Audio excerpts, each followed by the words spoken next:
যাকে বাংলাদেশের 18 কোটি তৌহিদি জনগণ তাকে একটা সুন্দর উপাধি দিয়েছে। এই উপাধি বাংলার জমিনে কেউ পায় নাই। তিনি হচ্ছেন শহীদ, মরহুম শহীদ আল্লামা দেলোয়ার হোসেন সাঈদী রহিমাহুল্লাহ।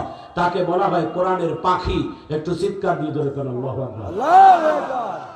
তিনি বিশ্বের প্রায় 200-র উপর বিশ্বের বড় বড় ধর্মগুরুদের মাঝে বাংলাদেশের বড় বড় ধর্মগুরুদেরকে একত্রিত করেছেন আমেরিকার নিউ ইয়র্কে।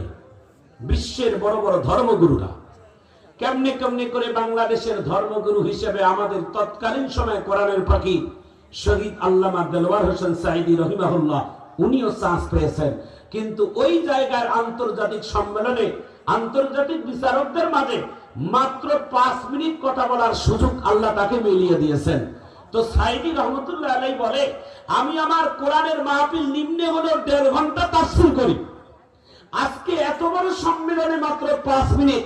এই 5 মিনিটে 1 মিনিট আমি কোরআনের আয়াত, 1 মিনিট দরুদ শরীফ আল্লাহর শুকর, আর 3 মিনিট পেয়েছি কথা বলার। আল্লাহর কাছে দোয়া করে বলছি, আল্লাহ আমারে তুমি তৌফিক দিও 5 মিনিটের জন্য 5 ঘন্টা